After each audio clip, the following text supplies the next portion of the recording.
com leveza e visão, trazendo histórias que tocam o coração. Notícias, tendência, gente com atitude. É o programa que conecta com saúde. Boa tarde! O verão está aí, as crianças de férias e mais um episódio do Acontece Aqui em Família. E o nosso programa, como sempre, recheado de conhecimento, informações de qualidade, diversão. E sem mais delongas, vamos aproveitar o meu quadro, primeiramente.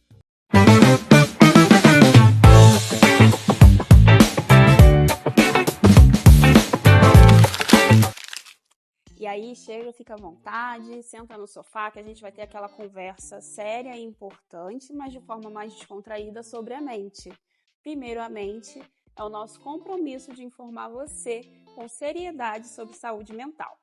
E hoje a gente vai falar sobre um assunto que talvez você aí de casa ainda não conheça muito, porque não é tão falado ainda, que é o eixo intestino-cérebro ou cérebro-intestino. Mas antes da gente começar, eu preciso te contar um ponto sobre mim, talvez você não saiba. Eu escolhi trabalhar com a parte alimentar da psiquiatria. Tanto os transtornos, anorexia nervosa, bulimia nervosa, compulsão, quanto sobre os benefícios que a alimentação pode trazer para a nossa mente. Por conta disso, eu também fui me informar e estudar mais sobre a nutrologia. Então, eu tenho pós-graduação em nutrologia, que é a área da medicina, que estuda as questões alimentares. Mas eu direciono esse conhecimento para a parte mental. Então, tudo que diz respeito à forma como a gente se alimenta, como os alimentos influenciam na nossa mente, como a nossa mente influencia na nossa forma de se alimentar, eu gosto de estudar. Então, dito isso, vamos entender agora como seu intestino pode influenciar nas suas emoções. Isso mesmo. Como o seu intestino está funcionando, gera uma repercussão no seu humor, no seu sono, na sua concentração. Não é à toa que existe aquele termo enfesado, que tem a ver com a pessoa estar num processo de constipação intestinal, que é a prisão de ventre, e ficar irritada. Isso não é coincidência, isso não é acaso, é devido ao funcionamento do nosso intestino, que é conectado ao funcionamento do nosso cérebro. Você já deve ter ouvido falar na serotonina, que é um neurotransmissor relacionado à felicidade, satisfação, prazer, né? E se eu te contasse que a maior parte dela não é produzida no nosso cérebro, é produzida no nosso intestino. Entendeu agora? Maior parte da serotonina que a gente produz no nosso corpo não é no cérebro, é no intestino. Então, esse intestino ele é muito importante para que a gente possa se sentir feliz, ter prazer, ter alegria, satisfação. A gente precisa cuidar dele para o nosso humor ficar bem.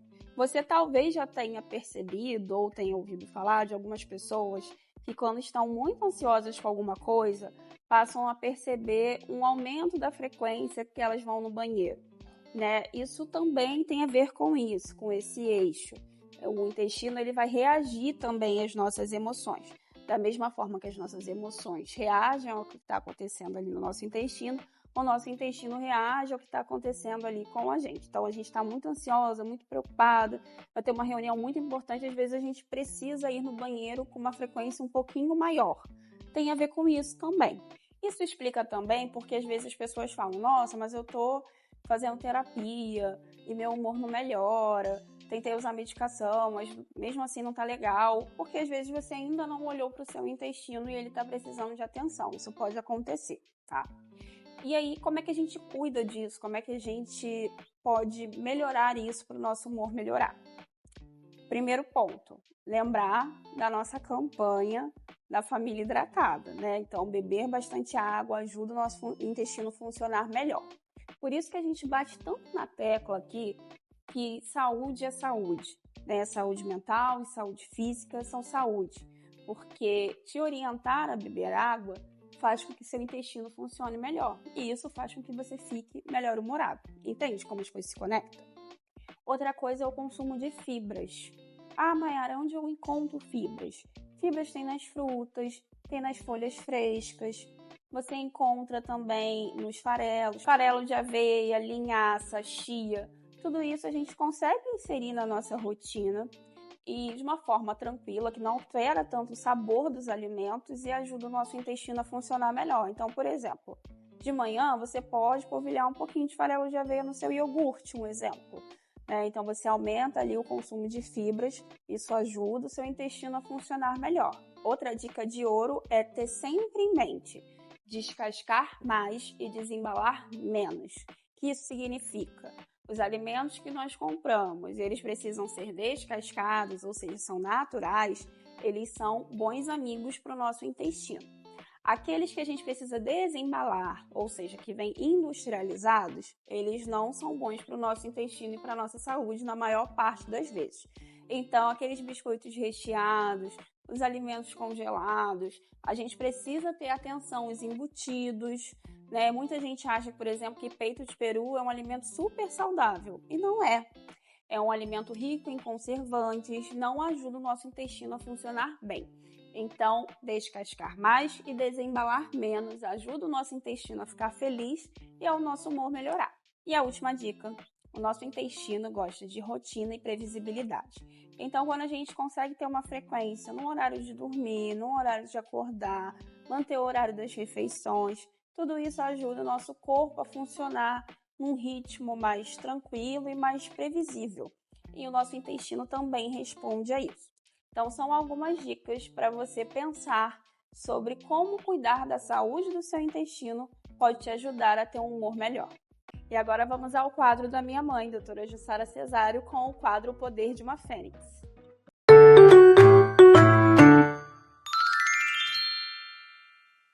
Olá, minhas fênix! Hoje temos um encontro maravilhoso, onde iremos conversar sobre o nosso corpo. Sim, o nosso corpo que é mensageiro de muitas informações sobre a nossa história. Ele relata muitos dados sobre nós mulheres e muitas vezes nós não o ouvimos. Muitas vezes nós silenciamos as informações que o nosso corpo está nos transmitindo. E ele precisa falar conosco, precisamos conversar com o nosso corpo. E é sobre isso que hoje nós vamos falar aqui. O corpo da mulher, ele não é linear, ele é cíclico, hormonal e até emocional. Passa por várias transformações. Infância, adolescência, muitas vezes engravidamos. E no momento do climatério, da menopausa, da pós-menopausa, são momentos muito importantes onde o nosso corpo fala muito, ele grita e ele passa por diversas transformações.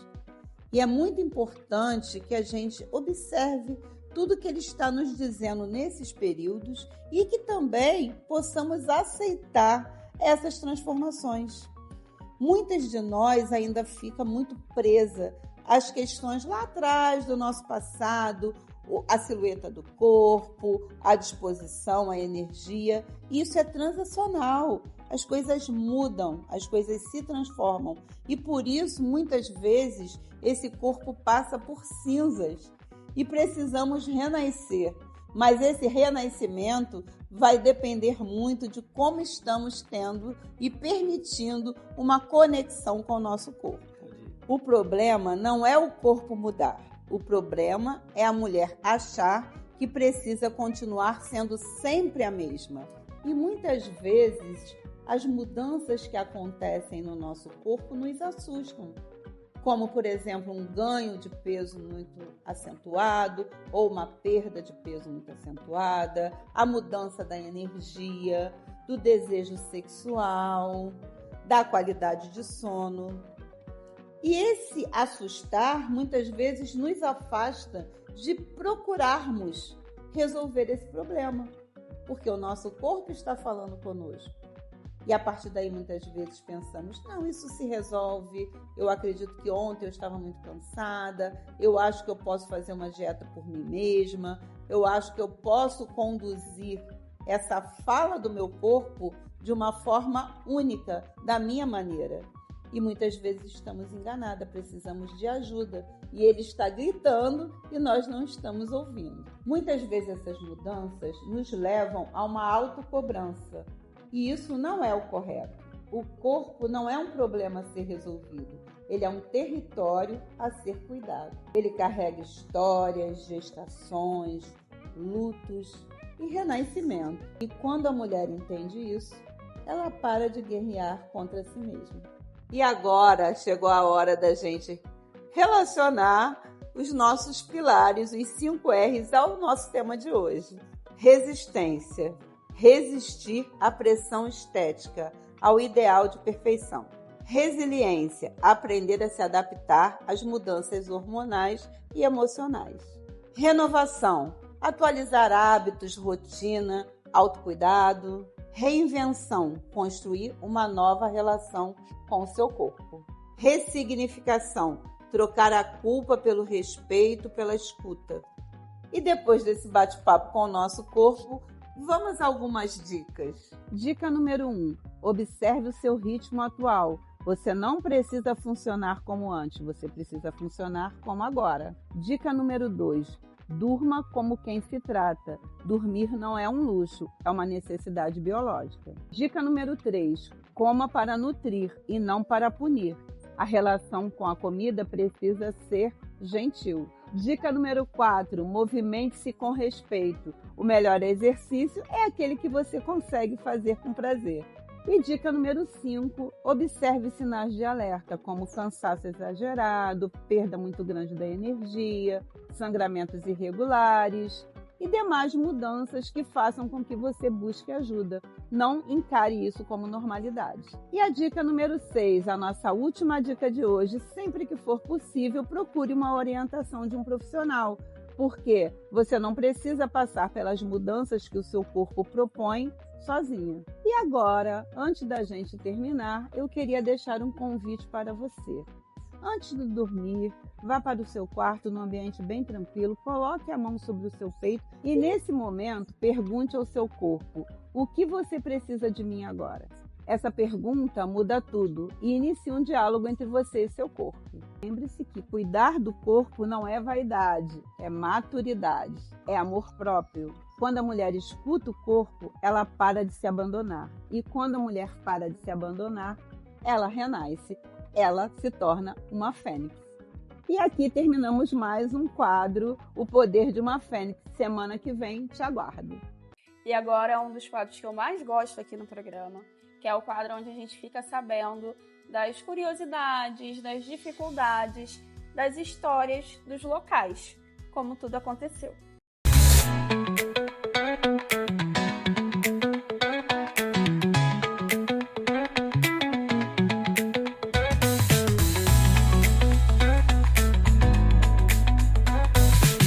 Estamos hoje aqui com a Helena. A Helena nos recebeu em seu espaço. Ela já atua há 47 anos no ramo da beleza. Helena, muito obrigada por nos receber aqui hoje. Com certeza, é um prazer. Conta um pouco pra gente, como é que foi essa escolha dessa área? Bem, na verdade, assim, não foi uma escolha minha, né? Eu estava com 17 anos, mais ou menos, e eu estudava. E eu não queria nunca pensei em ser cabeleireira. Mas na minha casa era uma casa de muita mulher. E só eu tinha jeito para cabelo. Olha só. Então aí comecei a namorar e para casar eu tinha que trabalhar. Então a primeira oportunidade que me apareceu foi para ser serviços gerais num salão. Olha só que legal. E eu aí agarrei aquilo ali e fui observando e já sabia alisar cabelo muito bem. Então, por alisar em casa. Né? Então, dali, fui só... E você imaginava lá naquela época que um dia você seria dona de um salão? Nunca pensei. Não era o meu foco. Não era? Não era. Mas aí casei. Tive filho, aí quando vem filho, né? Aí você tem que... Aí agora é sério. E aqui nesse espaço você está há quantos anos? Aqui 8. 8 anos. 8. E antes você já esteve em outros locais? Tive. Eu comecei aonde é ali era a antiga Casa Cruz, aqui em Campo Grande, né? Ali como serviços gerais. Ali foi o meu momento de início de tudo. Depois eu fui para o Salão da Marlene, que é no Beco Siridó. né? Ali eu fiquei 8 anos. Lá né? você já estava como cabeleireira? Para lá eu fui como cabeleireira. Trabalhei 4 no primeiro e lá eu já fui como cabeleireira. E nessa época, aqui em Campo Grande, negros quase não frequentavam salão. Quase, era difícil. Então, quando eu entrei dentro daquele salão lindíssimo, que era um salão muito bonito, a minha sala, nesse salão, era isso aqui, meu espaço. O meu espaço era isso aqui. E aí eu falei assim, eu me olhei no espelho e falei, daqui eu só saio pro meu. Que legal. E trabalhei 8 anos ali. Olha, mas que tempo bom. Parecia, como se dizia antigamente, em NPS. Gente, eu não sabia onde que eu tirava disposição. Eu atendia 40 mulheres num sábado, numa sexta-feira. Trabalhei muito, muito ali. Entendeu? E depois eu já estava com 8 anos, mais ou menos, trabalhando ali. E aí começou a me sentir a vontade de ter o meu espaço. E aí eu comecei a pensar. E aí uma cliente antiga minha, a Graça, ela estava se desfazendo de um salãozinho que ela tem em casa. E aí ela me vendeu aquilo tudo. Eu comprei e deixei 2 anos em casa. 2 anos em casa. Se preparando. Para me preparar, para me ir. Surgiu a oportunidade no número 76, na Coronel Agostinho, número 76, no 7º andar. E ali eu comecei uma nova jornada, né? Peguei a cadeira, o lavatório que eu tinha e o resto foi tudo da minha casa. Sofá, estante, peguei tudo da minha casa. E ali eu comecei a construir uma nova vida. Foi aonde meus filhos estudaram, foi aonde construímos a nossa casa com a ajuda do meu esposo. Ele sempre do meu lado, me apoiando, né? E hoje cheguei, fui dona uma época da Emagrecendo, né? Foi um passo errado que eu dei na minha vida. Aí como surgiu essa oportunidade aqui, eu não conhecia esse espaço aqui. E eu vim até aqui para alguma coisa. E aí começou a nascer aquela esperança de ter um espaço aqui. Né? E tinha realmente, né, esse espaço aqui me esperando. Não era só esse espaço aqui pequeno assim, era outra sala. Esse ano que eu entreguei uma sala aqui. Né? E aí começou a minha nova batalha. Porque também tivemos a pandemia, né? A pandemia ali foi 2 anos de luta muito difícil, onde eu agradeço muito a Deus de estar aqui, porque as minhas amigas, a maioria nessas épocas não conseguiu, entendeu? Entregaram, começaram a trabalhar em casa e eu agradeço a Deus que eu estou aqui, né? E conseguiu atravessar esse momento consegui difícil, atravessar né? esse momento difícil, mas graças a Deus consegui, né? E hoje eu estou aqui, esse espaço aqui é meu, essa sala é minha, conseguimos comprar aqui, né? Estou aqui, 47 anos de trabalho, de jornada, não quero me aposentar, né? Aposentadoria parar não, peço a Deus todo dia trabalho, né? Sabedoria para lidar com o tempo, com a idade, porque ninguém quer ser tratado com velho, né, gente? A verdade é essa, né? A meninada hoje, você pode mostrar o teu serviço, eles estão vendo o serviço. Qual é teu Instagram? E eu tenho uma dificuldade muito grande no digital. Esse digital é ainda, né, um desafio a ser... É um desafio para mim, né? Eu tenho pedido a Deus todos os dias, né? Para me poder ir aprendendo. Mas eu tenho a menina que trabalha aqui, que me apoia muito nesse lado, está me ajudando bastante para mim não querer parar. Né? Porque o digital daqui para frente... E como é que foi o desafio da maternidade? Você tem 2 filhos, é isso? Tenho. O desafio da maternidade, gente. Meu Deus. Eu tinha assim, gente, minha primeira filha. Eu não obedecia médico, gente. Porque ficava horas em pé trabalhando, Horas né? em pé trabalhando, não tinha dieta. E a doutora, Helena, por favor, Helena, você está engordando quase 5 quilos por mês. Eu queria saber nada. De jeito nenhum. Chegou o momento de ter o bebê. Meu Deus do céu, a pressão lá em cima. Oh, meu Deus. Entrei em coma. Mentira, Helena. Ai, Jesus. Teve eclâmpsia. Tomei pavor de gravidez, gente. Né? Mas 4 anos depois eu quis ter mais um filho, porque eu pensava em ter 4, né? Mais. Fiz tudo direitinho. Doutora Assunta é que sabe. Tudo direitinho. Tudo no particular, que aí as coisas tinham melhorado um pouquinho, né? Pressão. Fui eu para o hospital. Pressão 3/4. Coma de novo. Nossa. Meu Deus! Jesus toma conta. É só Ele mesmo. E eu digo que eu sou um milagre. Com certeza. Para ter passado por isso tudo, graças a Deus, sempre tive apoio dos meus parentes, mãe, primos, marido. Sempre tive apoio, né? Mas não foi fácil. E eu tive uma experiência muito ruim na primeira gravidez, porque eu fui ter neném no Marcílio Dias. Gente, eu achava que lá não tinha esse lance de patente. Meu marido era soldado, mas tinha. Tinha, gente, que coisa triste. Sabe, a enfermeira que veio me tratar na época era uma loura bonita, mas parecia que ela estava com nojo de mim. E eu falei, pode deixar que eu tomo meu banho. Pode deixar que eu faço tudo sozinha. E fazia. E fazia. E não conseguia ter alta por causa do emocional. Graças a Deus apareceu uma enfermeira que ela falou assim, quando o médico for passar, eu vou te dar um remédio para febre. E aí, graças a Deus, eu consegui ter alta. Mas não foi fácil, gente.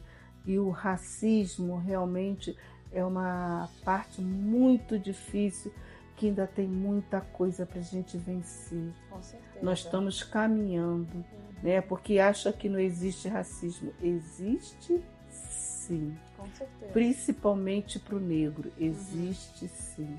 Com certeza. Então são muitos momentos que ficam marcados. Nossa, né? Esse ficou demais, demais da conta. Jamais pensei em passar por isso, mas nada disso me afetou, não. Graças a Deus que não me afetou, não fiquei com complexo de nada. E agora eu tenho um presente para você. É uma forma de agradecer você por ter compartilhado com a gente a sua história. Muito obrigada, a gente sabe o quão importante é a gente ouvir um relato de uma mulher como você, né, que inspira tanto a nós mulheres, né, nós mulheres negras, sobretudo, né, um grande exemplo de mulher, de profissional. Parabéns. Obrigado. Né, e obrigado por ter compartilhado com a gente. Maravilhosa. Sim, eu agradeço muito essa oportunidade aqui, né, de estar falando a minha história, né, que eu falo que eu posso escrever um livro, com que certeza. É muita coisa. É muito emocionante, né? Graças a Deus. Parabéns pela sua trajetória. Deus. Obrigada. Muito inspiradora. Tenho certeza que vai inspirar muitas mulheres que estão nos ouvindo. Né? Que vão entender que é possível. É possível. Né? É possível, sim. É possível. É só você querer e com honestidade você consegue. Porque eu passei várias etapas na minha vida que era para me ter parado. Falo para as meninadas que as dificuldades têm, né? Mas vão passar. Tudo passa. Com certeza. Tudo passa. E passou. E foi assim que tudo aconteceu. Muito obrigada, Helena. Obrigada a vocês. E aquele momento que vocês ficam aguardando, o nosso momento do chá. Agora com vocês o nosso quadro 5 minutos para o chá.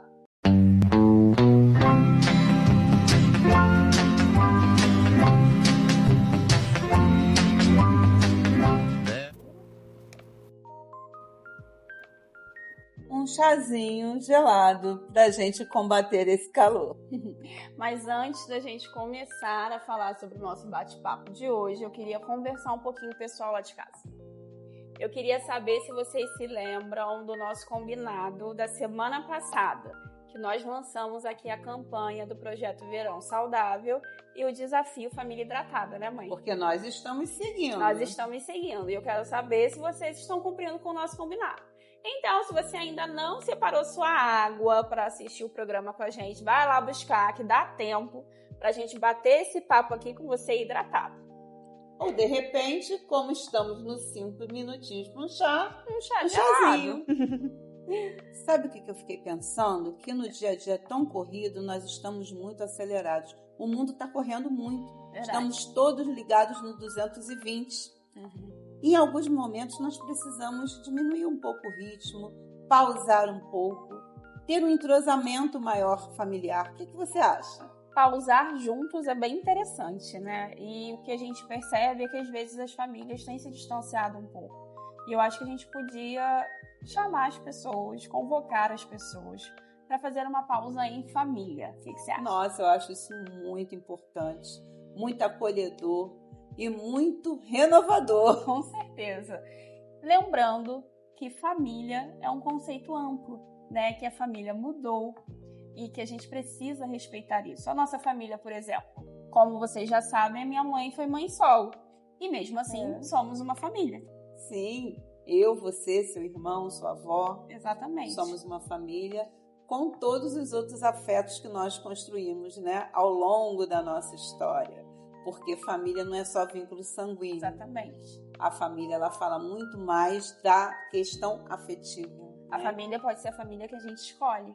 Com certeza. Muitas das vezes os laços sanguíneos não são sinônimos de afeto. Verdade. Mas a gente não, nem por isso deixa de ter uma família. A gente pode construir ao longo da nossa jornada, né? E ao longo da minha jornada eu construí uma família bem ampla. Com eu certeza. tenho muitos familiares que eu conquistei e que me conquistaram ao longo da minha história. Então, antes de mais nada, esse lembrete é importante para a gente também abrir nossa mente, abrir nosso coração para entender que existem diversos formatos de família. Existem famílias de uma pessoa só e um pet. Não deixa de ser família, né? Então, a gente precisa respeitar, acolher isso. E a nossa proposta aqui é para todo tipo de família, para todas as composições possíveis. É o nosso convite para vocês pausarem juntos. Mas vamos explicar melhor o que isso significa? Vamos. A gente quer trazer a ideia de que pelo menos uma vez por semana vocês tenham o compromisso de ter essa reunião familiar. Para você que mora longe da sua família, por exemplo, universitário que foi estudar fora de casa, uma videochamada, né? Não é difícil da gente assistir um vídeo junto, a gente combina de dar o play no mesmo momento ou de sintonizar no nosso programa na mesma hora. E comentando por mensagens. Isso também é uma forma de conexão, sabe? Isso seria muito importante e eu acredito que isso faz com que o vínculo familiar se fortaleça. Com certeza. E as pessoas possam interagir um pouco mais. E para que isso aconteça, nós precisamos de falar de um detalhe extremamente importante. O celular não pode estar junto. Precisamos deixar o celular de lado.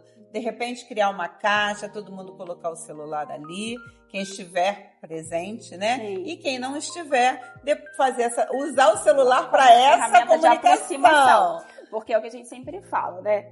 As coisas, elas não são rígidas. Então, o próprio celular pode ser um instrumento de aproximação para os que estão longe e pode ser um motivo de distanciamento para os que estão perto. Próximos. Né? Porque quando a gente senta à mesa, o correto é o celular não vir junto, por exemplo. E isso tem a ver com várias coisas que a gente poderia ficar aqui horas falando sobre a consciência alimentar, da gente estar presente na refeição. Então, o correto, o mais saudável, é que o celular não nos acompanhe nesse momento. E quando estamos falando dessa conexão familiar, o celular ele pode ser uma barreira, porque ao invés de você estar interagindo com a família que está ali próxima, com você está ali vendo o mundo. Vendo o mundo, conversando com alguém que está longe, que depois você poderia conversar.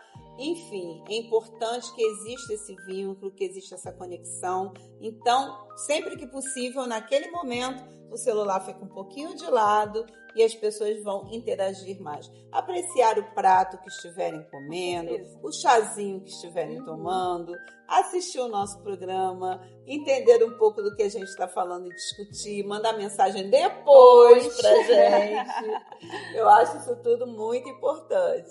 E uma dica que a gente tem, né, funciona muito bem lá em casa. A vida é muito corrida, realmente, às vezes os horários, eles não coincidem, né? Da gente ter pelo menos um dia na semana ali, que seja um dia para a família. Pode ser uma refeição, então o almoço de domingo, o lanche de sábado, o jantar de terça-feira à noite, não precisa necessariamente ser no final de semana, um momento ali que a gente consiga coincidir os horários de todos, que a gente possa fazer uma refeição juntos, verdadeiramente juntos. E aí a gente participa de todo o processo. Escolher o prato junto, se for pedir a comida, tomar essa decisão em família, se for preparar, fazer esse preparo em família. Tudo isso reforça os laços. E por último, sentarem juntos à mesa e desfrutarem da companhia um do outro. Né? A ideia é fortalecer esses vínculos, poder conversar sobre aquela semana, né, trazer curiosidades do seu dia a dia, para que a gente possa se aproximar e se inteirar mais do que está acontecendo na vida do outro. E também ter um momento para atividades, né? Pode ser exatamente isso. O nosso programa de domingo é um programa ótimo para assistir com a família. Pode assistir o filme juntos, podem fazer um piquenique, podem participar no parque. Não necessariamente atividades que custem muito dinheiro. Não precisa ser só dentro de casa, né? De casa. Nem que seja para sentar junto no portão e apreciar a paisagem, mas que isso possa ser feito e vivido verdadeiramente em família. Uma família unida e presente é sinal de saúde. É um fator de saúde, é um fator que ajuda a ter menos ansiedade, menos depressão. Isso também colabora muito para a saúde física e para a saúde emocional. Porque se forma ali uma rede de apoio, né? Uma sensação de pertencimento. E isso é muito importante na vida de cada um, né? Com certeza. O coletivo familiar, ele pode diminuir estresse, diminuir emoções negativas. Com certeza. A gente pode precocemente perceber que algo não está indo bem com algum familiar e nos colocarmos a postos para poder resolver, para estar junto, para estender a mão, para dar um abraço, para fazer um olho no olho. Com certeza. E esse carinho é muito importante. Muito importante. Então fica aqui a dica da nossa família para a sua. Família é onde a gente encontra apoio. Por isso, apoiem-se com mais presença e menos pressa. Sempre maravilhoso esse quadro. Agora aquele quadro que a gente fica sabendo de tudo que está rolando por aí, o acontecendo você fica sabendo.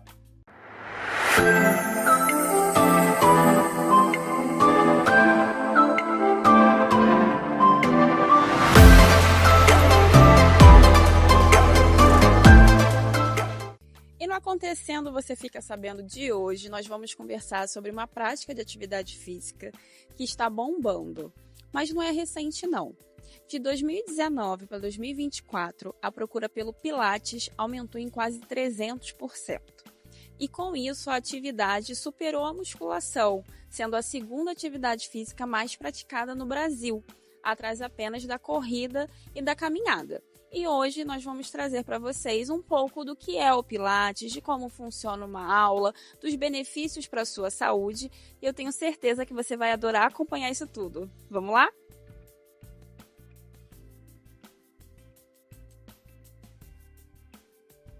Beatriz, como é que funciona aqui a dinâmica das aulas? Então, aqui é um estudo de Pilates e Neopilates, tá? O Neopilates é esse que é na argola, na lira e no tecido. São mais acrobacias, movimentos mais lúdicos, voltados pro circo, sabe? E a gente tem aulas de Pilates também, que são esses aparelhos aqui de Pilates. São Pilates mais tradicional, tá? Aqui, geralmente, a gente inicia a aula no solo, que é o aquecimento, que dura em média 15 a 20 minutos no mat, e depois a gente passa pros aparelhos, tá bom? E esses aqui são os nossos aparelhos, e esses aqui são os aparelhos de Pilates e Neopilates, tá? E é bem interessante, né? Eu não conhecia muito bem esse conceito de Neopilates, mas torna mais divertido, mais descontraído. Sim, são movimentos mais lúdicos, né? Bem bacana. É bem bacana, tá bem bacana. Então, aqui em cima são as reformas. Geralmente a gente pode dividir as aulas. Como são 4 aparelhos aqui, então às vezes o aluno faz um pouco de atividade lá embaixo, faz um pouco aqui, vai depender do exercício que a profissional vai estar passando, tá? Entendi.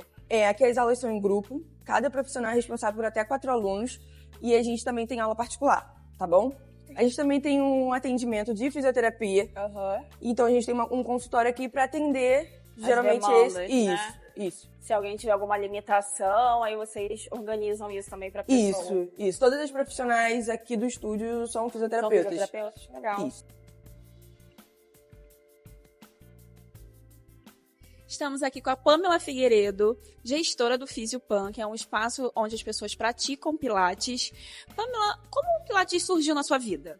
Bom, surgiu há 12 anos atrás. Eu sou fisioterapeuta e já fazia atendimentos fisioterapêuticos, e o Pilates surgiu como uma mágica, né? Para mim e para muitas pessoas, porque o Pilates ele é isso, ele transforma vidas, sabe? Com certeza. E há quanto tempo você tem seu estúdio?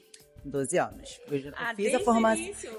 Na realidade, eu sou fisioterapeuta há 20, mas fiz o curso e comecei já a trabalhar. Então você se encantou tanto que você já quis logo abrir um estúdio. De cara. Foi assim, foi um amor à primeira vista. E você percebe quais benefícios no Pilates?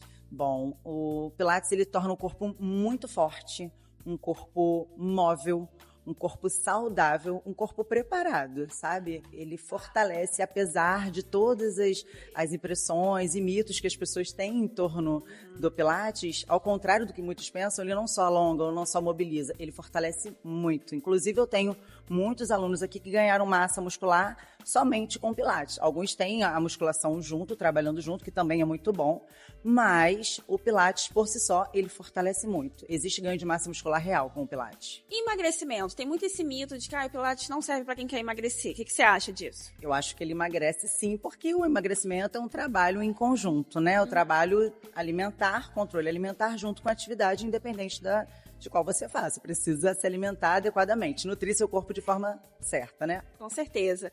E o que você percebe aqui? Tem mais procura de homens, de mulheres? Durante muito tempo, a procura foi muito mais feminina e do público idoso, porque o Pilates também existia um mito de que o Pilates ele era só para melhorar lesões e dores.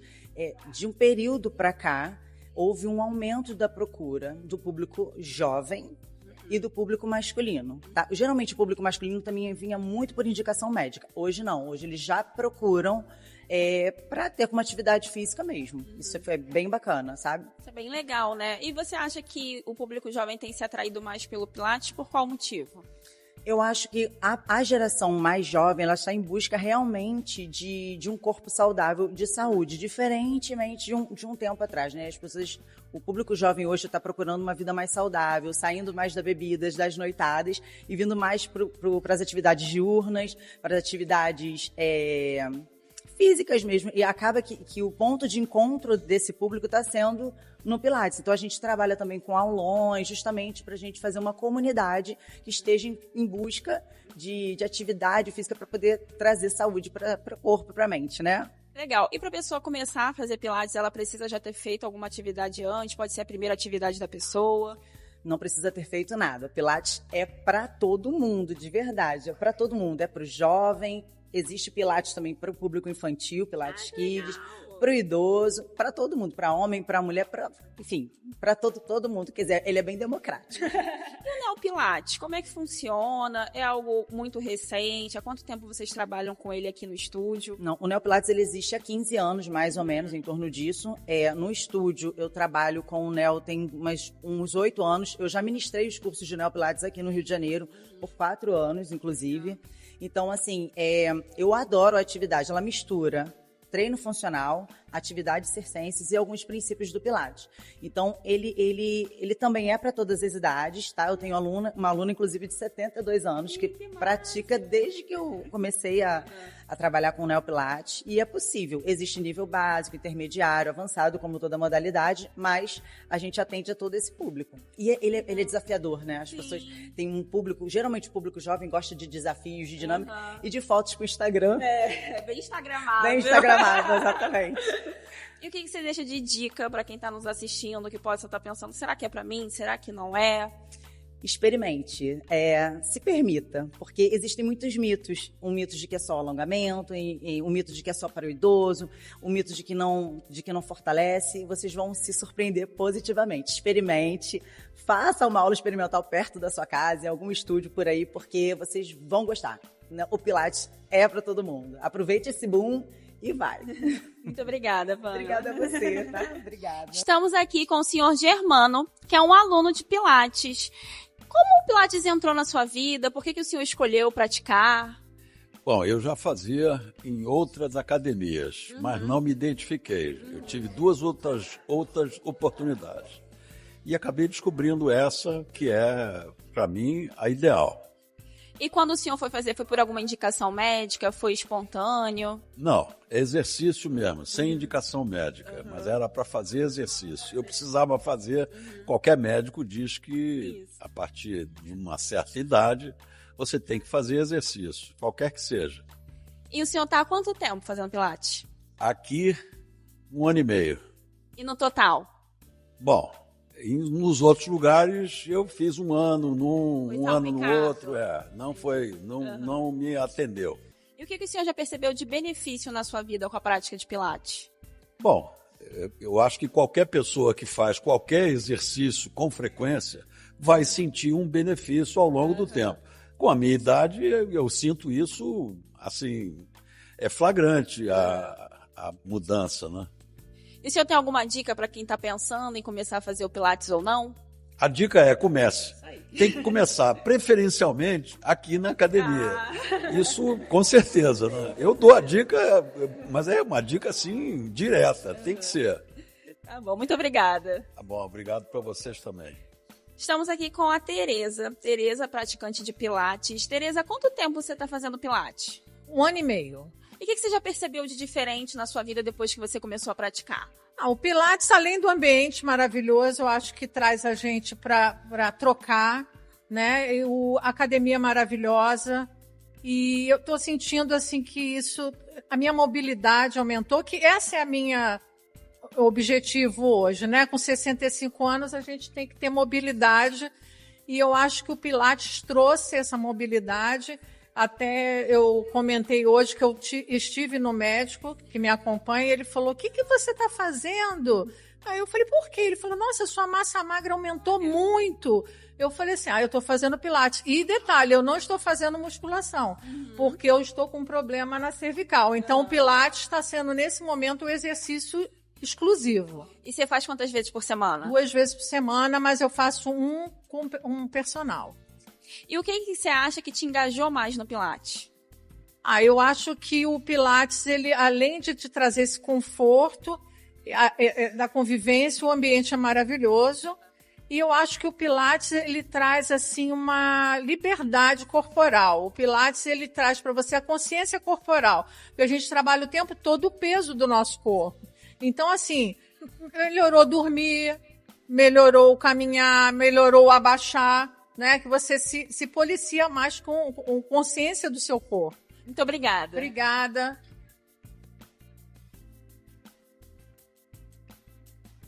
E esse foi o Acontecendo Você Fica Sabendo de hoje. Semana que vem tem mais, com muito conteúdo de qualidade, para você se manter informado sobre o que está acontecendo por aí. Até mais! E agora aquele quadro que a gente ama, com o professor Dudu Garcia, Cultura que Acontece.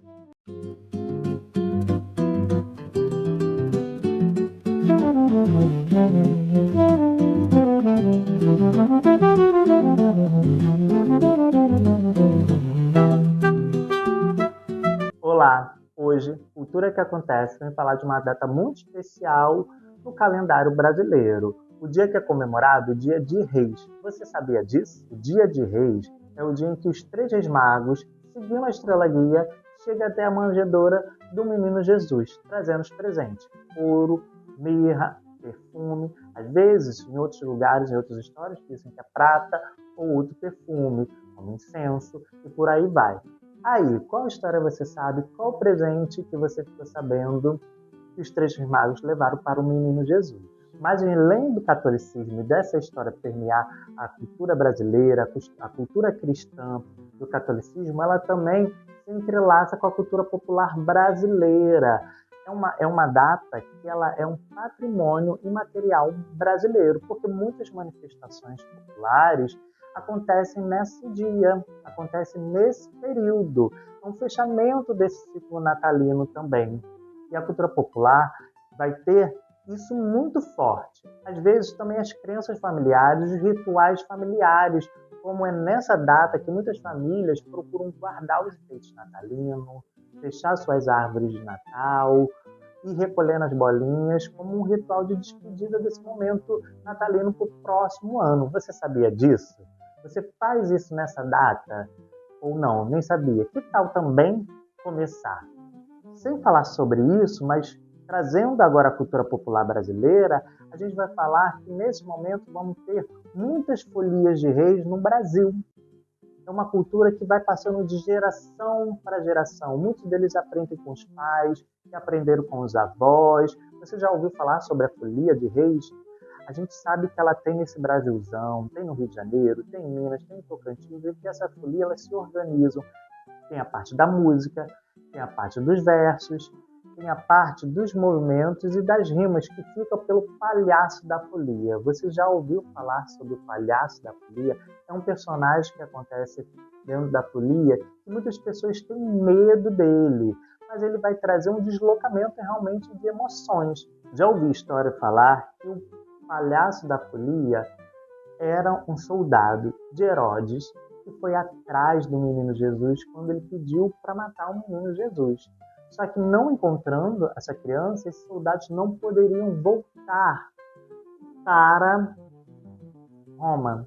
Então, eles acabavam ficando à margem ali da cidade e com isso eles faziam máscaras que descaracterizavam a sua pessoa para que pudesse sobreviver e não ser morto naquele momento. Então eles começavam a fazer versos, começavam a fazer danças para pedir dinheiro para se alimentar. Por isso que alguns palhaços da folia acabam também pedindo moedas, como uma maneira de brincadeira e de troca a partir da dança, a partir dos versos. Então isso é muito legal a gente saber.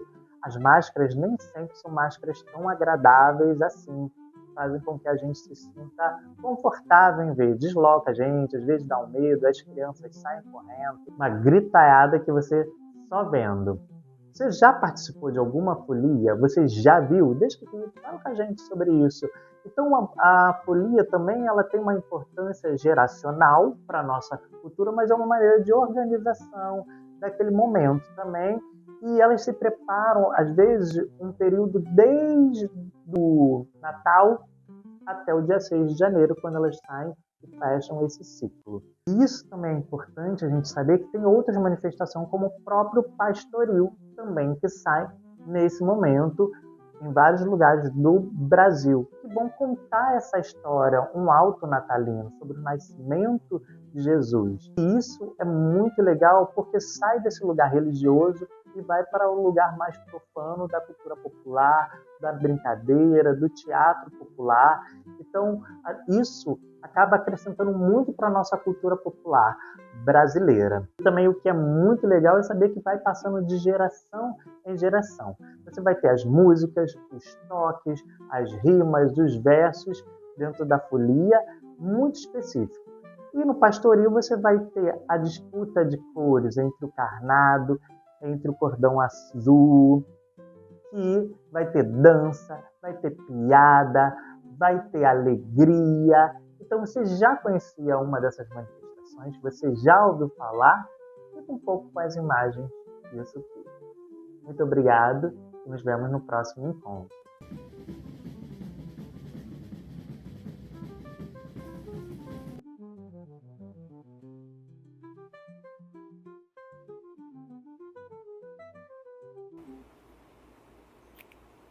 E agora, o nosso quadro que fala sobre beleza, Toque de Vilaça. Oi pessoal, eu sou o Gabriel Vilaça, criador de conteúdo digital, especialista quando o assunto é cabelos com curvatura, nutricionista, maquiador e também entusiasta da moda. Gente, vocês podem estar reparando que o cenário tá um pouquinho diferente hoje, porque eu tô de férias ainda, eu tô aqui em Búzios. E eu pensei, por que não falar justamente sobre os cuidados pré e pós-praia com o seu cabelo? Eu sei que muita gente tem medo de entrar na água do mar, entrar na piscina, por causa dos danos que isso pode provocar. Mas, gente, posso falar pra vocês? Cuidando da maneira correta, o seu cabelo continua saudável e, claro, você pode manter o seu bronze também. O primeiro cuidado que eu falo pra todo mundo, independente do cabelo ser cacheado, ondulado, crespo, liso, é: antes de entrar na praia, antes de entrar na piscina, você precisa lavar o seu cabelo com uma água natural, né? No seu chuveiro mesmo, né? Você vai pegar o seu cabelo e vai encher ele com uma água natural. Ou seja, quando você for pra praia, quando você for pra piscina, o seu cabelo ele não vai conseguir enxugar toda aquela água com muito cloro, aquela água com muito sal, porque ele já vai estar molhado previamente. Então os danos daquela água ali salgada, aquela água com muito cloro da piscina, vão ser menores do que se o seu cabelo estivesse totalmente seco e você estivesse mergulhando ali na praia ou na piscina. Outra dica muito legal é você optar por usar um creme de pentear, independente da sua curvatura, tá? Que tenha FPS ou proteção UVA ou UVB. Por quê? Vai ajudar o seu fio a se proteger também dos raios solares. E lembrando que o seu couro cabeludo, ele é uma extensão da sua pele. Ou seja, ele também precisa de uma proteção solar, gente. A gente tem que se atentar a isso. Eu sei que muita gente não sabe, mas o cabelo também pode ter danos por causa do calor do sol. Outra dica super legal também é você ter um cronograma capilar em dia. Então não adianta nada você colocar essas dicas em prática e já não tiver um cronograma capilar. E eu falo muito sobre isso dentro do meu curso Cacho Irresistível, onde eu te ajudo a diagnosticar o seu tipo de cabelo e a montar um bom cronograma capilar para você. E o link tá nas minhas redes sociais. A última dica, mas não a menos importante, gente, é quando você sair da praia ou da piscina, pra muita gente pode parecer óbvio, mas para muitas pessoas não é. Que é você lavar o seu cabelo com a água sem sal ou uma água sem o cloro, ou seja, não pode ser com a água da piscina nem com a água do mar, tem que ser com uma água normal. Tirou, lavou, aplica o shampoo 2 vezes e logo depois você vem com uma máscara condicionante de nutrição. Tá? Essa máscara ela vai conseguir entregar um pouco de lipídios ali que o seu cabelo perdeu nesse processo e vai dar um up melhor nele. E aí você começa a seguir com o seu cronograma capilar normalmente. Volta para sua rotina de cuidados que vai dar tudo certo. Agora me conta lá nas minhas redes sociais. Você tá curtindo o verão, praia, mar ou você tá com medo de danificar o seu cabelo? Eu quero saber. Um super beijo e até o próximo programa. E agora aquele quadro que você, telespectador, participa aqui com a gente. Lembrando que se você quiser participar desse quadro, é só entrar em contato via as nossas redes sociais e mandar uma mensagem que a gente vai te mostrar aqui com a gente, mostrando o que te faz acontecer. Então está no momento do Acontece Convida.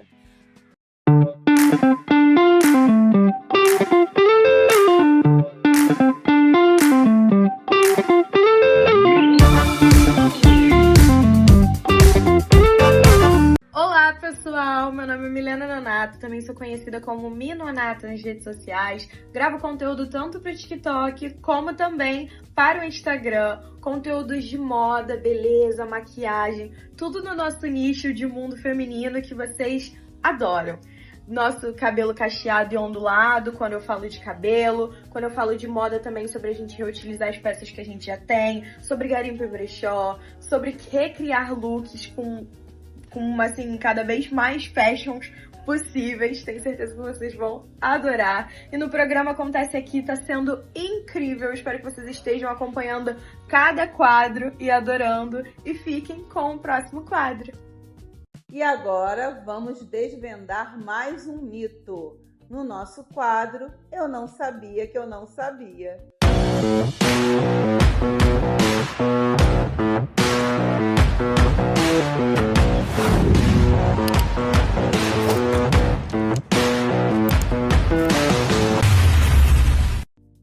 Então, temos uma mensagem aqui de uma telespectadora que diz assim: Doutoras, meus filhos saíram de casa e eu estou me sentindo triste, vazia e sem propósito. Mas quando eu falo isso, escuto que é frescura, que eu devia estar feliz. Isso é fraqueza minha? Se essa mensagem te atravessou de alguma forma, fica aqui com a gente que a gente vai explicar o que está acontecendo com você.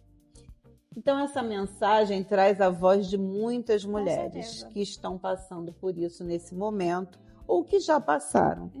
Que são os momentos quando os filhos crescem, quando a gente tem aquela falsa sensação de dever cumprido e que eles começam a buscar seus próprios horizontes. E muitas vezes esse momento coincide com as alterações hormonais, com a menopausa, pós-menopausa, e isso faz com que a mulher muitas vezes se isole, pare de conviver com outras pessoas, desenvolva um mecanismo maior de tristeza. E o que você acha disso? Isso é o que as pessoas chamam popularmente, né, de ninho vazio, que é justamente essa sensação que fica de vazio diante da saída dos filhos de casa. Os filhos casam ou crescem, vão estudar em outro lugar, trabalhar em outro lugar.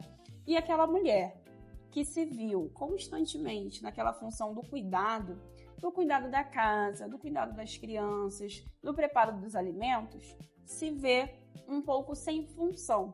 Porque a gente sabe que muitas histórias são construídas ao redor desse cuidado. Sim. Sem que a mulher pudesse dar atenção aos seus próprios gostos, aos seus próprios desejos, às suas próprias vontades. E fica tudo muito ali em função da família, né? Então, a rotina se cria com base na rotina dos filhos. O horário de acordar é o horário que a criança precisa ir para a escola. O horário de almoçar é o horário que a criança volta da escola. Né? Isso vai se mantendo ao longo de muitos anos. E quando essa rotina acaba, a pessoa se vê um pouco perdida. Fora de prumo, né? Sem propósito, né? A gente sabe que isso acontece. E por isso que a gente sempre fala sobre a importância de olhar para si, de conhecer o próprio corpo, de conhecer a própria mente, de conhecer suas próprias vontades e seus próprios desejos. Porque o que a gente observa é que as mulheres que têm um espaço para si na sua rotina, elas sofrem menos com essas saídas. Com certeza. E muitas também, mesmo que tenham seus espaços, vão sentir diferença, né? Sim, com certeza. É um momento de renascimento, é um momento de cinzas e é um momento de se reinventar, com né? certeza. As mulheres precisam entender que existem outras formas de continuar esse contato, de continuar esse vínculo, né? E que é importante que essa tristeza até se manifeste, claro, mas que ela não deva perpetuar. Então, quando os filhos saem de casa, independente da forma como essa mulher lida com a sua vida, o que acontece é uma mudança na sua própria identidade, né? Com certeza.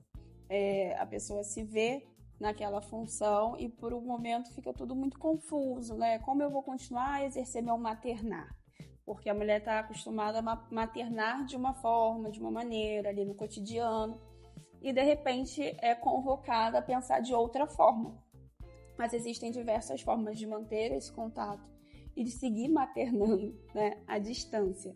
E hoje em dia a gente tem essas ferramentas, né, que facilitam o contato, correto, que estreitam os laços, né? Então, essa sensação de que as coisas mudaram, de abandono, né? Ela não deve ser alimentada. As coisas mudaram, sim, mas um novo formato, para melhor, né? As pessoas alcançando a sua independência, dando continuidade à sua história através da dela. Então, é importante que nesse momento se entenda isso, né, de que é algo importante do processo, né, natural da vida, que os filhos precisam sim sair de casa, precisam ter sua autonomia, sua independência. E é um momento também que a mulher ganha. Né? A mulher ganha mais tempo para si, ela ganha mais autonomia sobre seus próprios horários, ela ganha mais independência. Então também é importante de olhar por esse lado. E diminui essa sobrecarga, né, que a gente sabe que historicamente acaba caindo sobre a mulher. Quando, na verdade, a gente sabe que o pai, o marido, ele não ajuda, ele coparticipa, é diferente. É uma responsabilidade que é dos dois, né? E os dois compartilham dessa responsabilidade sobre os cuidados do filho, que é do casal, não é só de uma pessoa. Então, não é o pai que ajuda a criar, O pai coparticipa dessa criação. E a gente sabe que com a saída dos filhos de casa, essa sobrecarga também diminui para essa mulher. Então também é o momento de olhar para isso, que se diminuiu essa sobrecarga. E muitas vezes, né, como a gente já falou, vem associado às questões da menopausa, né? E na maioria das vezes as mulheres entendem que a menopausa já é o fim. É verdade. E aí, juntando com a saída dos filhos, começa a se viver um luto. E isso tem que ser desmistificado, precisamos falar mais. Existem muitas mulheres que estão passando por isso no transcorrer da sua história. E entender que nem a menopausa é um fim e nem a saída dos filhos é um luto. Com certeza. É um momento de celebração, de uma nova fase, de receber novos momentos, né, de passar a entender seu corpo, sua vida e a sua casa. É uma pausa, né, que ela faz para ela, onde ela pode se reinventar, se reconectar de uma forma mais atuante com coisas que ela gosta de fazer. E com isso, esse ninho não ser visto como um vazio tão grande, né? Então, ninho vazio não é frescura. Não é frescura e é um mito desvendado e um conhecimento adquirido. Tudo que é bom chega ao final e estamos chegando ao final de mais um episódio de Acontece Aqui em Família. Mas continuamos ligados nas nossas redes sociais e semana que vem, no próximo domingo, às 15h30, estaremos novamente aqui com vocês, porque tudo que acontece aqui. Da tela pra sua vida, com leveza e visão, trazendo histórias que tocam o coração. Notícias, tendência, gente com atitude, é o programa que conecta com saúde.